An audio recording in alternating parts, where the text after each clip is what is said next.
alamin. Wassalatu wassalamu ala asyrafil mursalin wa ala alihi wa sahbihi ajmain.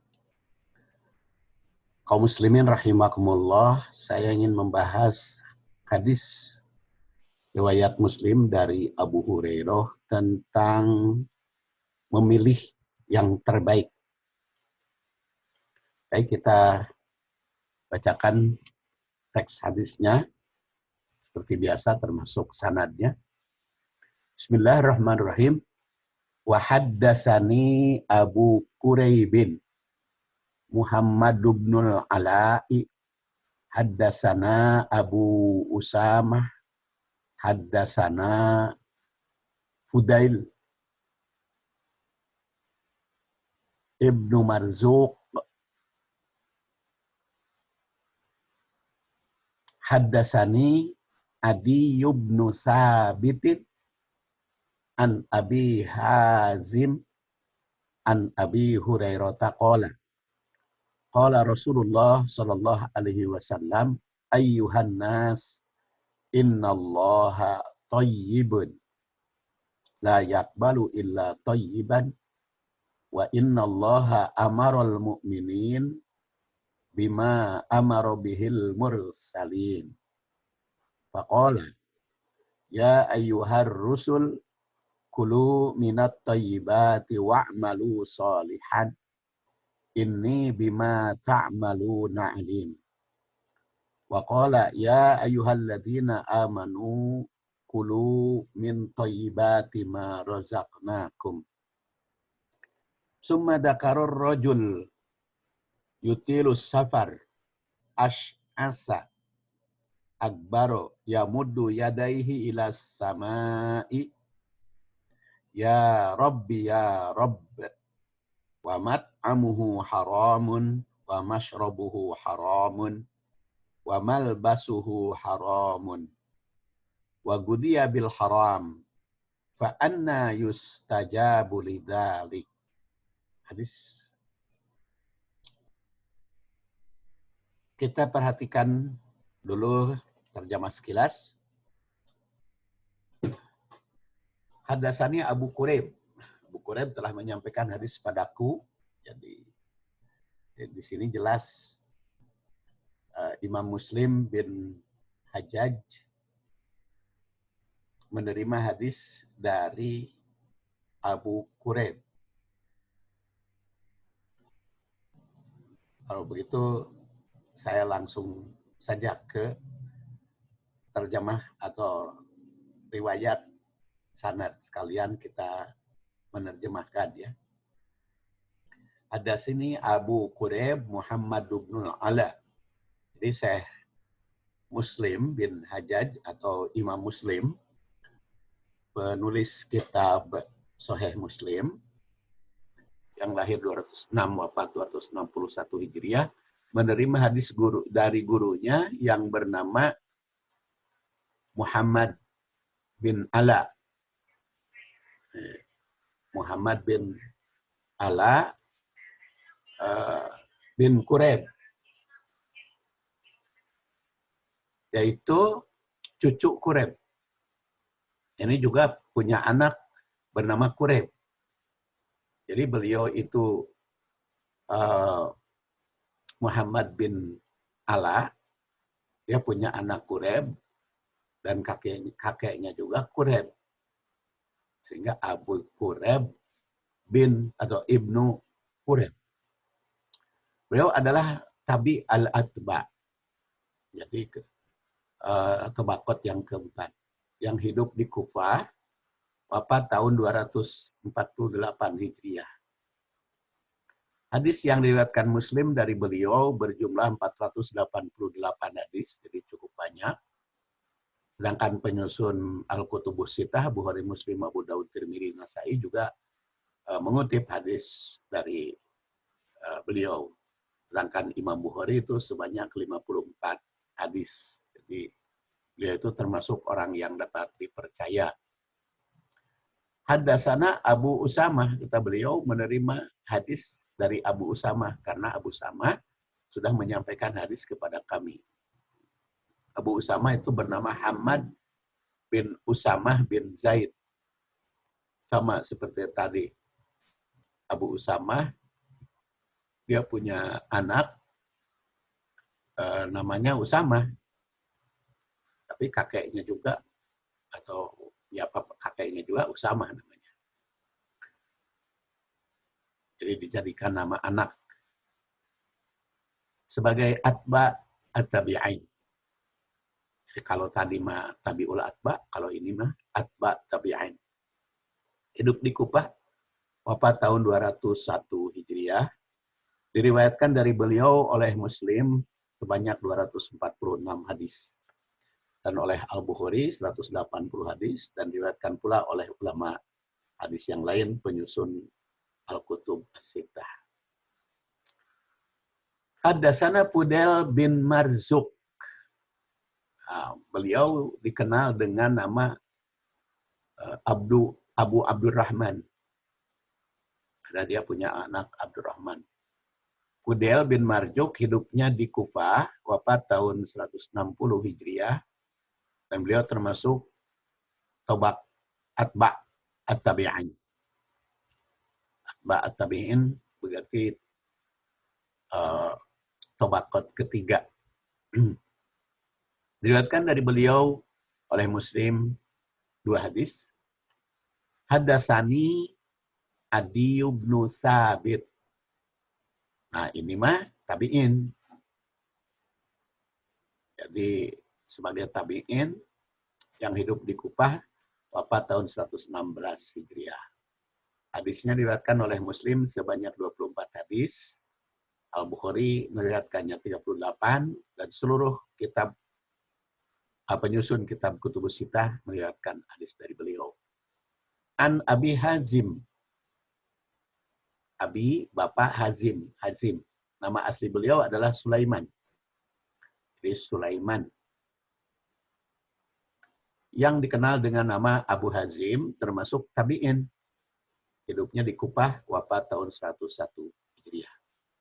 Diriwayatkan dari beliau oleh Imam Muslim itu sebanyak 53 hadis dan oleh Imam Bukhari sebanyak 27 hadis. Nah, menerima hadis dari beliau atau Abu Hazim itu menerima hadis atau Abu Hazim itu sendiri meriwayatkan hadis dari Abu Hurairah. Makanya di sini dikatakan An Abi Hurairah. Abu Hurairah sudah kita kenal, yang lahir 21 sebelum Hijriah, wafat 57, masuk Islam pada penaklukan Khaybar, dan dia menjadi Ahlus Sufah, yaitu berada di pavilion masjid yang dibebaskan tanahnya oleh Abdurrahman bin Auf. Dan menurut Al-Bukhari tidak kurang dari 800 sahabat yang meriwayatkan hadis dari Abu Hurairah. Jadi cukup banyak sahabat yang meriwayatkan dari Abu Hurairah. Jadi selain tabi'in, kata Imam Bukhari, 800 sahabat meriwayatkan dari Abu Hurairah. Ya, antara lain seperti Ibnu Abbas, itu mengutip dari Abu Hurairah. Semeninggal Rasul, beliau pernah menjabat gubernur Bahrain. Itu tahun 21 sampai 23 Hijriah. Ada sebagian orientalis berpandangan negatif terhadap Abu Hurairah, tapi itu sudah dibantah oleh para ulama yang lain. Karena memang kalau ingin menutup hadis dengan dinegatifkan kepada Abu Hurairah, ya sekitar 5.774 hadis digugurkan. Sehingga akibat menggugurkan Abu Hurairah itu banyak hadis-hadis yang memansuh yang masih berlaku. Ya, antara lain hadis yang memansuh nikah mut'ah. Nikah mut'ah itu kan dimansuh oleh hadis-hadis antara lain dari Abu Hurairah dan Aisyah.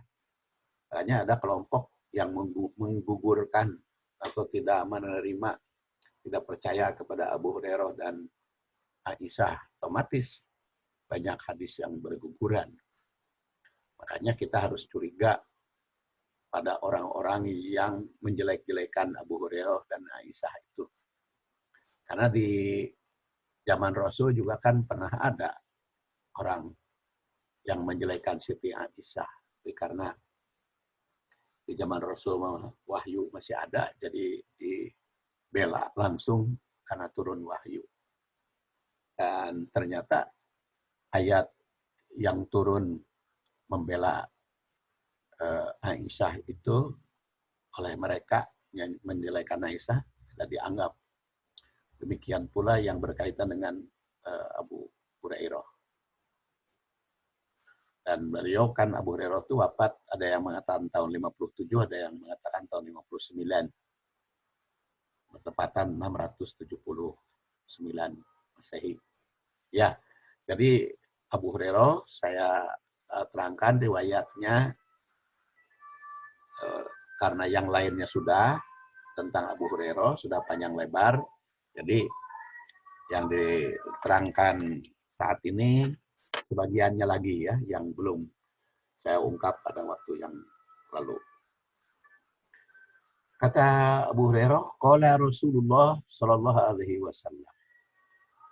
Rasul sallallahu alaihi wasallam bersabda, "Ayyuhan nas, wahai manusia, innallaha sesungguhnya Allah thayyibun, maha baik." Jadi ungkapan ini menunjukkan bahwa hadis ini termasuk hadis qauli sebagai ucapan Nabi yang diriwayatkan oleh sahabat bernama Abu Hurairah atau Abdurrahman bin Sakhar itu.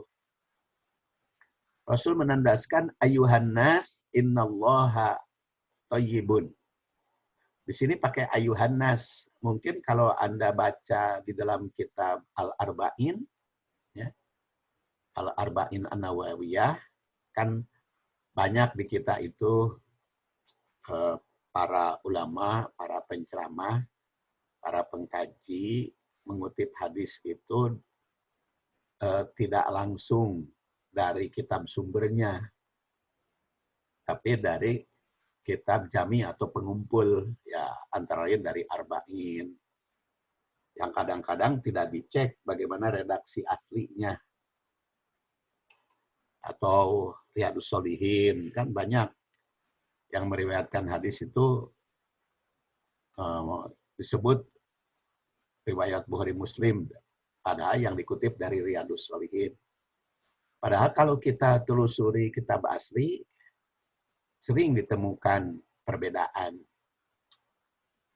Jadi kadang-kadang di situ hadisnya diriwayatkan oleh Bukhari Muslim, tetapi yang dikutipnya bukan redaksi dari Bukhari, bukan dari Muslim, tapi pokoknya dari Ibnu Majah. Jadi bisa saja perbedaan, ya antara lain seperti ini. Oleh Arba'in yang dikarang oleh Imam Nawawi. Ini Imam Nawawi, bukan Nawawi Bantani. Imam Nawawi penyusun kitab Arba'in An-Nawawiyah dan juga Riyadhus Shalihin. Tidak mencantumkan ayuhan nas, tapi langsung innallaha thayyibun. Padahal baik dalam Sahih Muslim maupun dalam Sunan At-Tirmidzi terdapat kalimat ini, di kalimat ayuhan nas itu. Nah, tentu kita juga tidak mengetahui alasannya sehingga tidak mencantumkan ayuhan nas, ya. Jadi pada hadis ini ditegaskan innallaha thayyibun. Maka at-thayyib itu kan termasuk Asmaul Husna. Nama-nama Allah yang terbaik. Dia maha baik dalam segala hal. Baik nama, sifat, perbuatan, maupun segalanya. Nama Allah At-Thayyib itu bermakna juga bersih dari segala kekurangan. Dan terbebas dari kecacatan dalam apapun. Jadi kalau di sini dikatakan ayyuhan nas, wahai manusia, innallaha thayyibun. Ingatlah bahwa sesungguhnya Allah itu thayyib, maha baik dalam segala hal. Nama, kedudukan, perbuatan, ucapan. Ucapan di dalam Al-Quran juga kan maha baik. Sampai sekarang Al-Quran itu turun sudah 14 abad lamanya, masih diakui oleh seluruh dunia bahwa Al-Quran itu bahasa Arab yang indah, yang belum terjangkau oleh bahasa manapun atau oleh ahli bahasa siapapun. Beda kan dengan buku-buku yang lain, ya, kitab-kitab yang lain, umpamanya kitab agama lain, gitu ya. Kan itu sekarang bahasa aslinya sudah tidak ada. Bahasa aslinya sudah ada perubahan, ada perbaikan-perbaikan. Tapi kan Al-Quran, bahasa aslinya masih tetap ada. Bahasa Al-Quran itu. Dan memang sulit Al-Quran mah direkayasa, diubah itu, karena walaupun mushaf Al-Qurannya dibakar di mana-mana umpamanya, tetap saja karena ada di hafalan manusia. Dan hafalan manusia itu cukup banyak dari dulu sampai sekarang. Itu seperti Abdul Basit, itu umur 8 tahun ya sudah hafal Quran. Kemudian Mahmud Al-Husori, dia sudah hafal. Jadi ketika umur 8 tahun, 9 tahun mereka sudah hafal. Imam Syafi'i juga sama. Ya. Apalagi sekarang sudah ada bacaannya, berbagai riwayat. Ya. Berbagai riwayat bacaan itu sudah ada rekamannya di YouTube. Jadi saya yakin Quran itu tidak akan ada perbaikan, tidak akan ada pencemaran, karena ada yang mencemarkan pun diketahui langsung, walaupun hanya satu huruf atau satu kata, bahkan satu baris. Dan riwayat di zaman Rasul, bacaannya kan di zaman Rasul juga ada dialek yang berbeda, dan disabdakan oleh Rasul juga ala sab'ati ahruf. Jadi berbagai jalur, berbagai sanad, mata rantai bacaannya berbeda-beda. Tapi kan sekarang banyak yang hafal itu. Seperti dalam surat Yusuf ada haytalaka, ada hitulaka. Itu haytalaka karena riwayatnya tetap ada.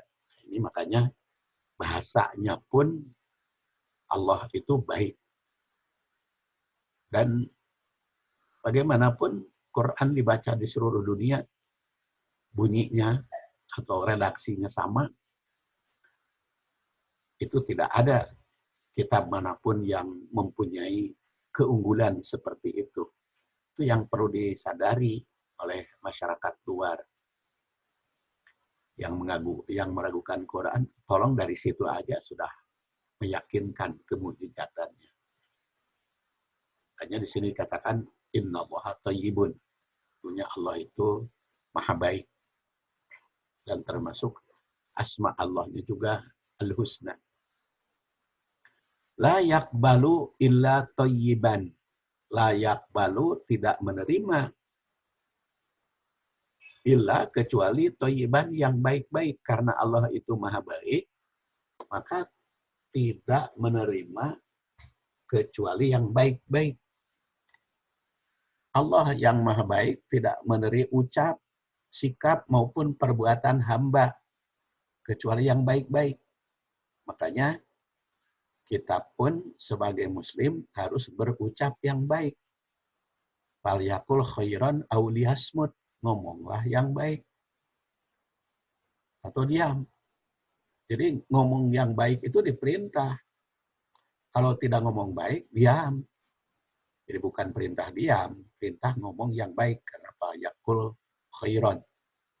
Ucapkan yang baik-baik. Kita kalau berucap tuh jangan pikanyirian batur.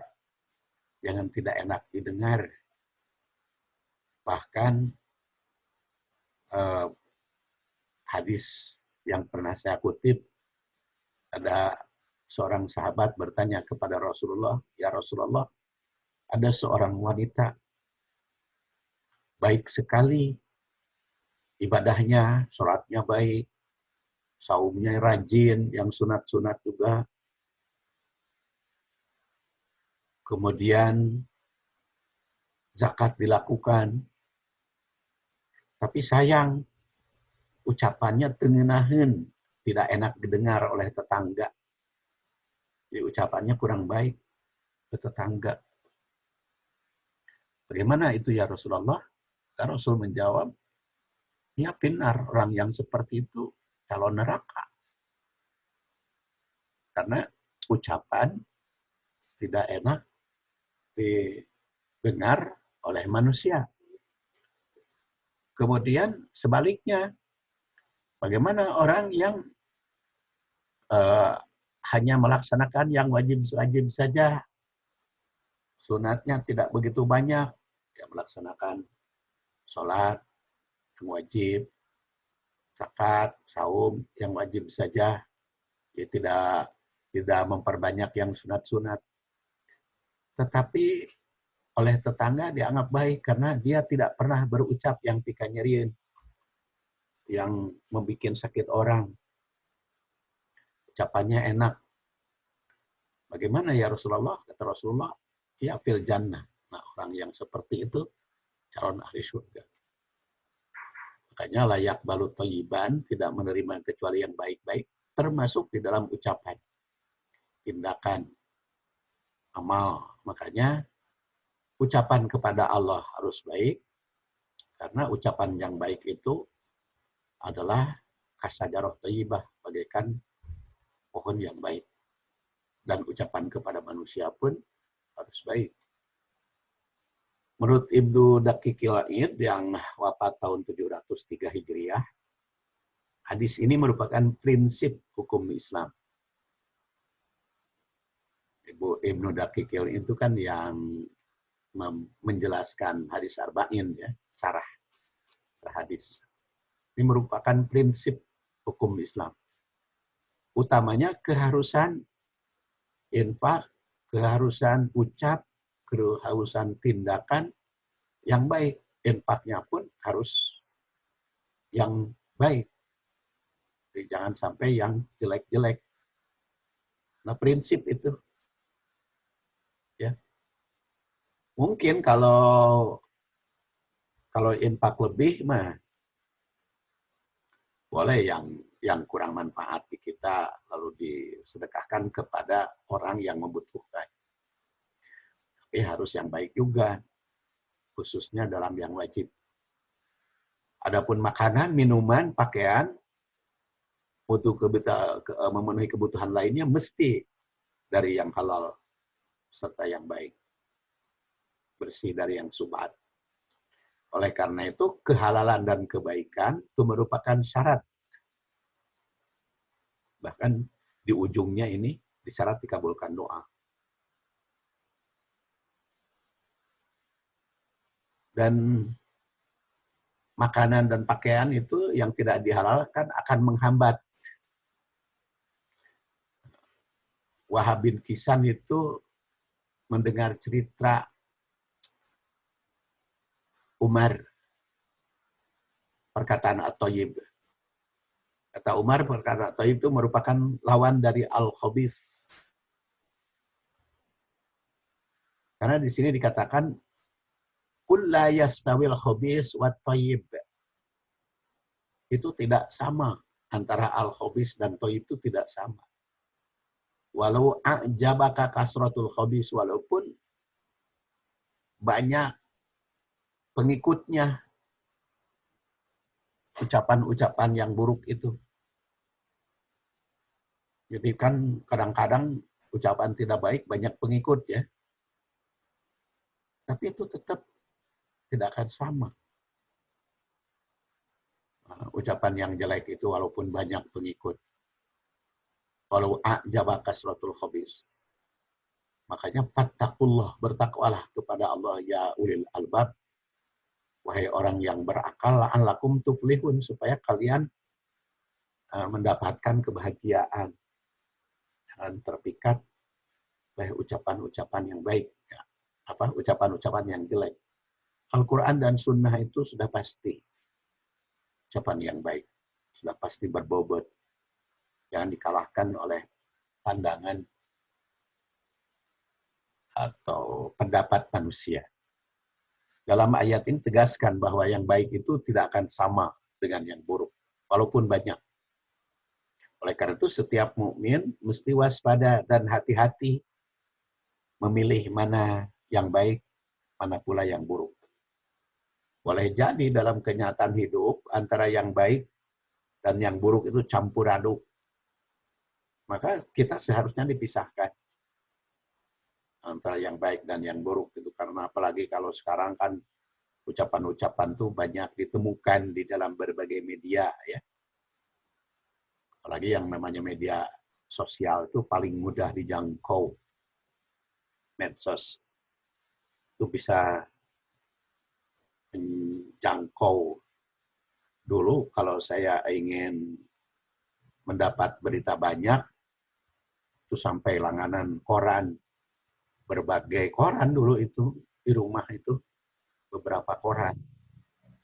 Tapi karena sekarang banyak ditemukan di media massa dengan tidak begitu banyak pengeluaran, sehingga semua koran surat kabar berhenti karena mudah ditemukan berita itu. Karena mudah ditemukan, justru kita harus semakin waspada, harus semakin hati-hati, pandai memilih, pandai memilah, jangan mudah terpengaruh oleh apa yang dilihat, oleh apa yang dibaca, oleh apa yang didengar.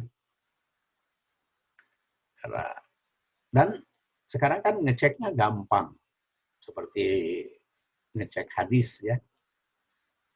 Nah, seperti dari dulu, makan kalau kita mau mengecek hadis itu harus ngefakta, membuka bukunya, membuka kitabnya asli. Sekarang kan dengan mudah saja, dengan cara melalui medsos, itu gampang kita buka. Jadi juga otomatis yang jelek-jelek juga gampang ditemukan selain yang baik-baik. Maka kita harus pandai memilih mana yang baik, mana yang buruk. Yang baik kita ambil, yang buruk jangan sampai dipercaya. Usaha juga harus yang baik dan halal, di samping bermanfaat serta mendatangkan ketentraman. Karena kalau usaha itu kurang baik, tidak akan menimbulkan ketentraman. Walaupun banyak duitnya, coba itu para koruptor yang korupsi miliaran, triliunan, apakah mereka enak hidupnya? Enggak, pergi kemana-mana, walaupun dia bisa nyulap paspor, nyulap nomor kependudukan, kan kemarin tuh ada kasus orang bisa mempengaruhi kelurahan sampai kepada pembesar, pemegang wewenang. Enak, bisa bertahun-tahun dia berada di luar negeri, tapi kan hidupnya tidak tenang. Ya, boleh jadi sekarang juga secara berangsur akan ditemukan orang-orang jahat, orang-orang yang korupsi triliunan pada waktu yang lalu. Jadi, karena yang namanya perbuatan tidak baik itu pasti menimbulkan tidak tentram. Hanya termasuk sedekah itu mesti dengan harta yang baik dan hasil usaha yang baik. Jika hasil usaha yang halal disedekahkan, maka akan menjadi tabungan abadi yang terus-menerus tumbuh, berkembang, dan keuntungannya dilipat gandakan oleh Allah Subhanahu wa taala. Rasul bersabda, la yatasaddaqu ahadun bitamratin min kasbin thayyibin illa akhadahallahu biyaminihi wa yurabbiha kama yurabbi ahadukum faluwahu au ulusahu hatta takuna mislal jabal au a'dom. Tiada yang bersedekah dengan sebutir kurma dari hasil usaha yang baik, kecuali Allah menerimanya dengan baik. Lalu dipeliharanya seperti seorang memelihara ternak yang berkembang biak. Sehingga sedekahmu terus tumbuh sebesar gunung, bahkan lebih besar dari itu. Hadis riwayat Muslim. Jadi kalau infak bersedekah dengan harta yang halal, harta yang baik, itu menanam saham. Jadi kalau kita banyak tabungan, nyimpen uang di mana-mana, jangan lupa itu tabungan di akhirat. Kan kita sering saya temukan ya, ada yang merasa bangga terbeli tas yang mahal, bu-ibu, bapak-bapak beli jam tangan yang berlian yang begitu mahal, kendaraan yang mewah, rumah yang megah. Itu kebanggaan, karena kebanggaan itu kalau sudah kita raih akan menginginkan yang lebih dari itu. Emangnya kalau kita sudah terima harta yang dibanggakan akan merasa puas? Tidak. Kalau Anda sekarang mencita-citakan ingin mendapatkan sesuatu, lalu cita-cita itu didapat, maka saya yakin nanti ingin melebihi dari itu. Silakanlah kalau mau dan mampu, tidak ada larangan untuk membeli, untuk mendapatkan, tapi jangan lupa tabungan di akhirat yang selalu berkembang, tabungan untuk kita jangkau, untuk kita ambil.